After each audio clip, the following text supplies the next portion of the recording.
¿Qué pretenden ustedes, tú y Luis Brito, con esa película en este momento? Porque no basta con que Chávez, en esa escena que tú señalaste, te dirigiera a Luis y a ti, tú como director, él como guionista. ¿Qué otra cosa impulsa? ¿El momento? El que le puso el título a su guión fue Luis Brito García. La planta insolente. ¿De dónde viene el título? Sí. De la frase famosa de Cipriano Castro. La planta insolente del extranjero ha osado hollar el sagrado suelo de la patria. Teníamos las naves de las grandes potencias frente a la Los huella. 5 acorazados, alemanes, ingleses, italianos, bombardean La Guaira, bombardean Puerto Cabello, bombardean Maracaibo. Y esta proclama, toda Venezuela se inscribió para luchar por Venezuela. El primero que se inscribió, y eso sale en la película, fue José Gregorio Hernández. Sí. Y detrás estaba acechando la tenebrosa figura que también aparece mucho en la película de Juan Vicente Gómez. Claro. ¿Verdad? Luis Brito es un gran historiador y un gran guionista, porque sabe usar la historia, pero no solamente para dar una clase de historia, sino que la convierte él en su guión, y yo lo percibí, lo capté, en un realismo mágico. Hay poesía en su guión, hay humor. En ese guión está lleno de cosas humorísticas. Y para mí, la satisfacción de haber filmado esa película con todas las dificultades que tuvo, porque tuvimos muchísimas dificultades. Empezamos a filmar en el 14, en el 15, y estamos en el 17, y ahora es cuando se estrena, ¿verdad? Una de las grandes dificultades que tuvimos es que cuando filmamos una escena en el mar, que él se tiene que meter en el mar, Roberto Mola, el actor que hace el papel de Cipriano Castro, le dio pulmonía. Y tuvimos que suspender la película 3 meses. Se iba muriendo. Se salvó. Pero cuando se salvó, había enflaquecido mucho y no podíamos filmar, porque no tenía la misma contextura con la cual salía durante el resto de la película. Y tuvimos que esperar más tiempo. Así hubo muchísimas dificultades. También después, el año pasado, mandamos a hacer los efectos digitales en la Sociedad Post de Argentina. Aquí no hay quien haga ese trabajo. Yo tenía que escoger entre Brasil, China y otros países, y bueno, Argentina, la Sociedad Post, que la dirige Nacho, es maravillosa. Él tenía que hacer los efectos digitales, uno de los cuales es hacer los acorazados. Claro. Esa película no tenía presupuesto para tener acorazados reales de la época, y ahora el cine digital permite, ¿verdad? Claro. No sé si tuviste La vida de Pi, que es con un tigre, y el tigre en la película es digital. Es decir, al niño que carga con el tigre le ponía un cojín. Y ahora el cine digitalmente puede transformar ese cojín en un tigre. Porque tú no puedes dirigir un tigre, se come al niño y se come al director. Pero bueno, entonces todos esos efectos digitales que hicimos allá en Buenos Aires, tuvimos que esperar 1 año que salieran los dólares para pagarle su trabajo. Y por eso se demoró más estrenarlo. Pero parece una cosa maravillosa. ¿Quién haría que se demorara tanto el estreno? Porque coincide con este momento, donde la planta del insolente quiere hollar el sagrado suelo de la patria. Ahora, en un ambiente como el actual, que está copado por el odio, la negación a ultranza, no se reconoce nada de lado y lado. Esa película, en cierta forma, puede ser víctima de ese ambiente. Puede llegar al extremo, los más radicales de un sector, a negarle todo valor artístico. Sí. Que lo tiene un valor artístico. Sí, sí lo tiene, sí. Y ha sido reconocido hasta el momento. Bueno. El 90% de la crítica está a favor de la película. Sí. Y los elogios de la crítica, ¿verdad? Pero esto nos permite analizar los efectos perversos precisamente de la polarización. ¿Cómo la asumes tú? ¿Cómo? ¿Cómo asumes tú esa terrible realidad que es la polarización? Sí. Que lleva, por ejemplo, a negar que políticos nieguen y sacerdotes nieguen la posibilidad de ir a una mesa de diálogo para hablar de una constitución. Sí.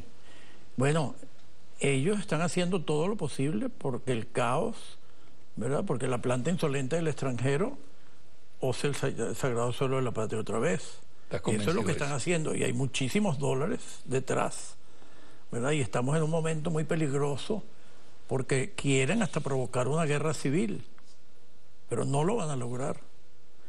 Es decir, el pueblo venezolano está consciente de lo que está pasando, a pesar de que mucha gente se pueda creer en esas mentiras que publican a través de los medios, de los diferentes medios, ¿verdad? La mayor parte de la gente sigue creyendo en la revolución bolivariana, que tenemos que defender hasta el final. Es un momento peligroso, difícil, ¿verdad? Pero tenemos que luchar hasta el final para salir de este grave trance que estamos viviendo. Se abre paso de una manera peligrosa, como tú lo señalas, una tendencia fascista. Y no es por utilizar una descalificación banal, un uso abusivo del término, sino porque hay una realidad. Una realidad. Hay una iconografía fascista que pretende introducirse en el país, marchas, conceptos, llamados al odio, a agredir a la familia del dirigente del chavismo, a perseguir incluso en el exterior a personas y a los hijos y a las esposas de muchos dirigentes, ¿no? Un hombre que siempre ha luchado por la libertad a través de la creación, como tú. ¿Qué puedes decir al respecto? Bueno, mi posición es muy clara. Mi posición es, primero, la paz, pero defendernos es lo más importante. Si podemos defendernos con la paz, ellos quieren que vayamos a la guerra. Ellos están haciendo todo eso para que vayamos a la guerra. Y hay que evitar ir a la guerra. Lo que está haciendo Maduro me parece muy acertado y lo felicito ampliamente, porque estamos luchando contra este monstruo, porque es un monstruo, pero respetando esa paz que es muy necesaria en el país. Tenemos que seguir ese camino, porque si no podemos caer en una guerra civil que sería desastroso para todos. La manera de evitar la guerra civil, es decir, que los venezolanos nos matemos, es a través del diálogo. No hay otra respuesta, hay manera de ver. Pero es inquietante que la Conferencia Episcopal Venezolana, por ejemplo, se niegue a conversar sobre el tema constituyente y sobre otros temas. Eso que está ocurriendo, no solamente con ese organismo, sino con otros, indica que hay un sentimiento muy arraigado de desprecio por la libertad, por la democracia y una posición irreverente con los valores fundamentales de una sociedad democrática, ¿no?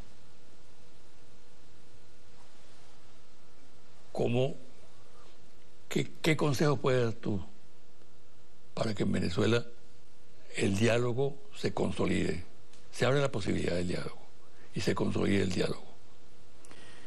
El consejo es luchar hasta el final por conseguir ese diálogo, ¿verdad? No ir a la pelea física, a la fuerza, no, de ninguna manera, ¿verdad? Es un momento muy difícil. Yo no tengo una solución que te diga, realmente yo tengo una solución que se me ocurra. No, esta que estamos viviendo, tal como se está viviendo, ¿verdad? Y continuar en ese camino. Continuar en ese camino de luchar por la paz, decir la verdad siempre, ¿verdad? Y tenemos vemos los mitines del chavismo, son enormes. La cantidad de gente que sigue las ideas de Chávez sigue siendo la mayoría del país, eso es evidente. Si no, no ocurriera todo esto que está ocurriendo. Porque ellos saben que si vamos a unas elecciones nosotros las vamos a ganar. Y ese es el gran problema. Que ellos no quieren que vayamos a unas elecciones. Hay un sector de la población, o de dirigentes, mejor dicho, para no involucrar al pueblo en esto, ¿no? Que frente al diálogo tiene una posición totalmente hostil y de desprecio. ¿Te acuerdas de aquel nazi, concretamente Goering? Goering. Que decía que cuando él escuchaba la palabra cultura le provocaba sacar las pistolas. Sacar el revólver, sí. ¿No? Así es. Bueno, aquí hay gente que le provoca sacar la pistola cuando se habla de diálogo y cuando se habla de cultura también. También, ¿no? Sí. Así es. No es preocupante eso. Sí, pero muy preocupante. Pero yo pienso que estamos en el camino correcto. Yo pienso que esto de la constituyente, ¿verdad?, que ha sido muy atacada, es un posible camino para la solución de las cosas. Sí, porque crea un escenario. Crea un escenario. Para el diálogo, precisamente. Exacto. Porque el escenario en que se debatía el diálogo hasta ahora estaba enfermo. Exacto. No había posibilidad.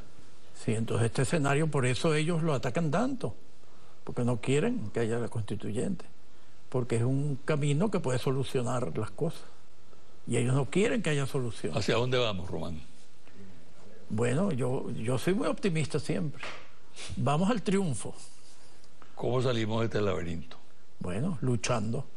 Siempre hay que luchar. No me refiero con armas, sino con inteligencia, con amor, con sabiduría. Luchar. Un escritor argentino, Marechal, decía que el laberinto se sale por arriba. Sí, por arriba. El entendimiento, quizás. Mira, hay una frase de Chaplin que tengo entendido que te gusta mucho a ti. Nunca he sabido lo suficiente para dejar de ser un aficionado. Ah, sí. Y es verdad. Yo admiro muchísimo esa frase de Chaplin, porque Chaplin era tan genial que él hacía obras de arte taquilleras. Él hizo muchísimo dinero con ese cine que hacía. Y es maravilloso porque era arte, es arte. Y la gente iba en masa e hizo muchísimo dinero con sus propias películas. Él, por ejemplo, es famoso que Chaplin, en Luces de la Ciudad, él había escrito un final y cuando lo fue a filmar dijo, no me gusta este final. Váyanse a su casa y yo los llamo mientras escribo otro final. Y duró 4 meses. 4 meses donde todo el mundo estaba cobrando. Pero él ganaba tanto dinero que podía permitirse eso. Y podía permitirse un genio de su talla decir esta frase que yo tanto admiro. Uno no vive lo suficiente para dejar de ser un aficionado. Si tú crees que llegaste y estás subiendo escalones, pues te vas a caer al vacío en el próximo escalón que subas. Si eres un aficionado, puedes ir subiendo y subiendo y subiendo cada vez más alto. Chaplin era un genio.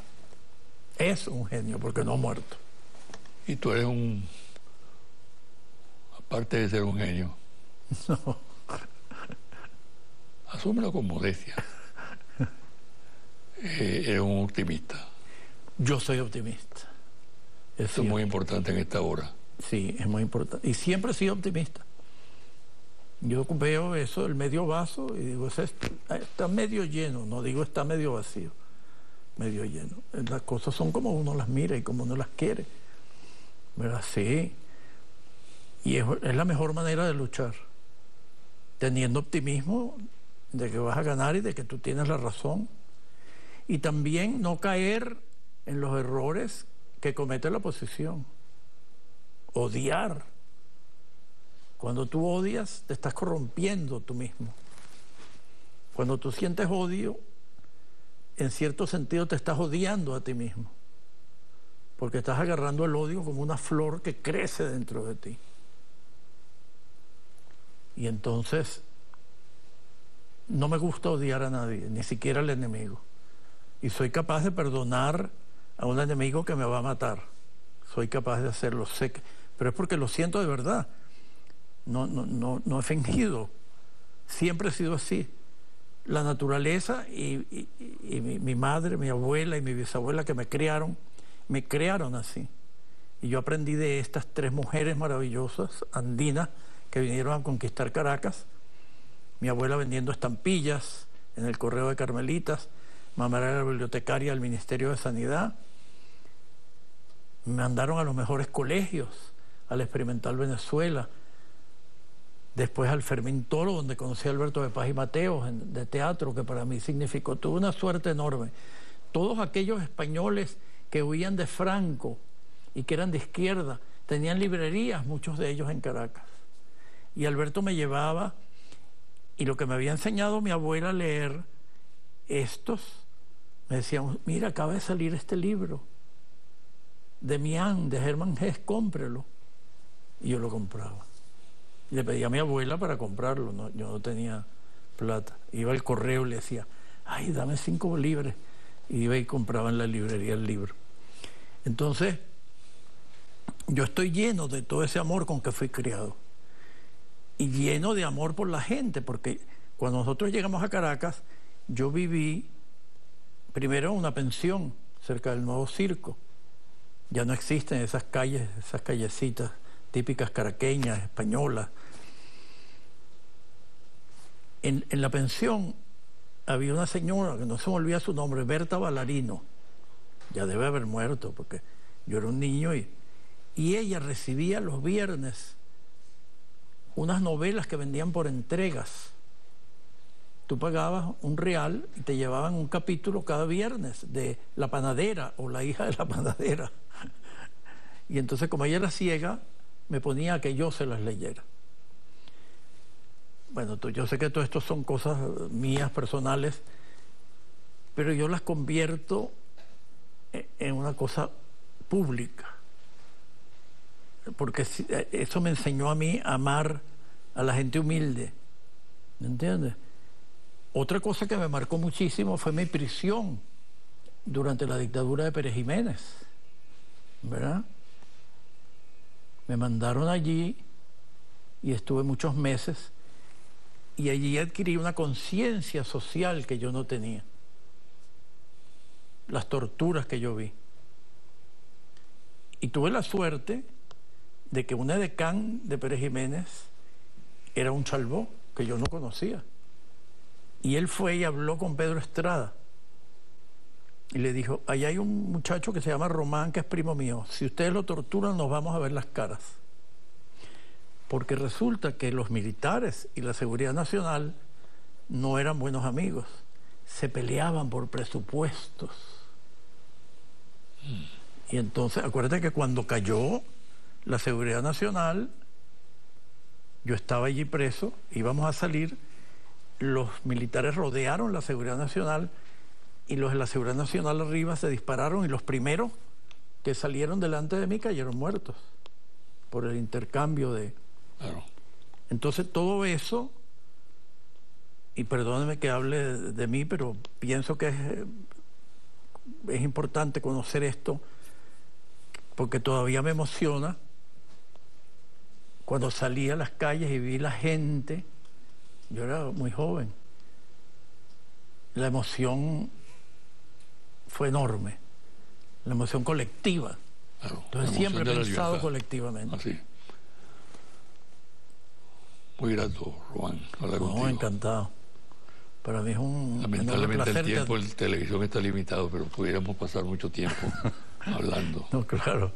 Muchísimas gracias por haberme invitado. Admiro muchísimo tu labor en Venezuela. Te queremos muchísimo. Te apreciamos, te admiramos. Eso es recíproco. Mucha suerte. Gracias. Gracias. Encantado. Una pausa y al regresar los confidenciales.